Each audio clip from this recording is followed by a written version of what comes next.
All right, guys, so we're back here at Secret Entourage Academy speaking to Louis David, and he's going to tell us a little bit more about kind of his tips for today's aspiring entrepreneurs, maybe 3 of his most precious tips that will help you kind of succeed in life as well, just like he has. So please tell us a little bit more about the 3 things that you think has helped you today become who you've become. So the first thing I think, and it's probably the most overlooked aspect of business, is mental conditioning. A lot of guys, like we were saying, work very hard. They want to be successful, they want to succeed, but they don't apply the mental principles into their success. And what I mean by that is, it's similar to going to the gym and working out and training your bicep or your chest or your muscle and conditioning it so it's in the peak performance. And the mind is no different than any other muscle. The mind, your brain and what you think about manifests what your future becomes. And whether it's the law of attraction or whether it's, envisioning, what you want in the future and having the universe help bring it to you, that's one of the aspects I feel people leave out of their equation of being successful. Because if you mentally first don't envision it and see it, it's very hard to transform that into actual physical results. So the suggestion I would give, number one, is to always mentally condition your mind, employ the laws of attraction, and be open to receiving things, even if they're different than what you originally envisioned.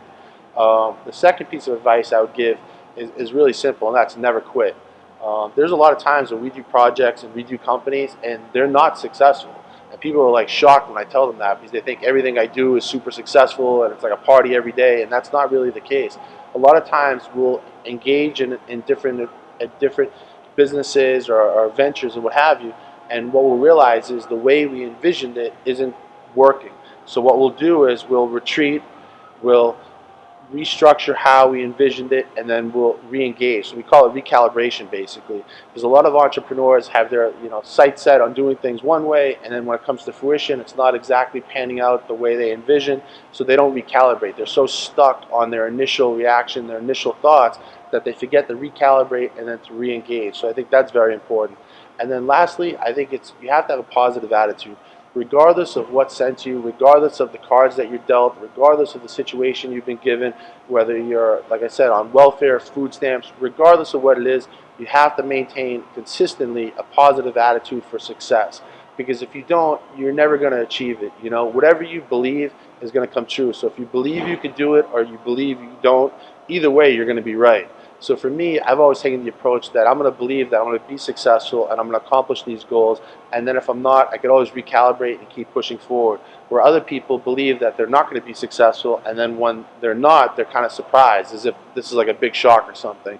So those would be the 3 main points that for young entrepreneurs to focus on.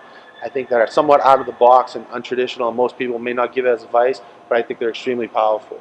Well, I mean, you heard it first here. I completely agree with you, and I think that, just like you said, I just want to make sure our audience understands here. We're talking about really making sure you welcome failure into your life and allow it to become a learning experience until you succeed. Never giving up is key, right?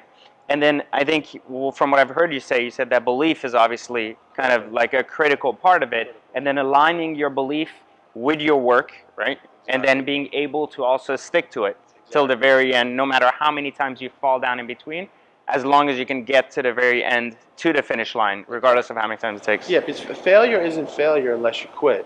And that's what I tell people. I mean, I've failed more times probably than anyone else, but I've never quit. I've recalibrated, I've re-engaged, and then I've changed the design, and then it's turned out to be a success. But had I quit once that first initial failure came, none of these things would ever have come to fruition. Well, you heard it first. The founder, chairman of Illuminati Trust, Louis David, we appreciate your time. Thanks again, so much. bye. Grateful. Thank All you. right, Thank you, guys.